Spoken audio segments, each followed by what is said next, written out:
Hello viewers, welcome to Tallarevu రుచులు. ఈరోజు ఎంతో సింపుల్గా ఉండే జీరా రైస్ ఎలా చేసుకోవాలో చూసేద్దాము. దానికోసం అయితే నేను ఒక గ్లాస్ బాస్మతి బియ్యం శుభ్రంగా కడిగేసుకొని నానబెట్టేసుకున్నాను. తర్వాత ఒక 45 మినిట్స్ నానబెట్టుకుంటే సరిపోతుంది. తర్వాత గిన్నె పెట్టుకొని అందులో 2 టేబుల్ స్పూన్లు నెయ్యి వేసి చూపిస్తున్న సామాన్లన్నీ వేసుకున్నాను.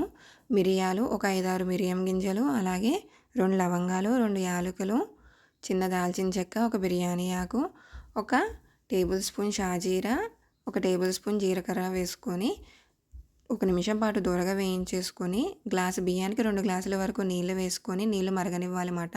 తర్వాత రుచికి సరిపడినంత సాల్ట్ వేసేసి బియ్యం కూడా ఇందులో వేసుకొని మూత పెట్టేసుకొని ఒక 5 నిమిషాల పాటు హై ఫ్లేమ్లో పెట్టుకొని సన్నగా చాప్ చేసుకున్న కొత్తిమీర కూడా వేసేసుకొని మళ్ళీ మూత పెట్టేసి మీడియం ఫ్లేమ్లో ఉడకనివ్వాలి.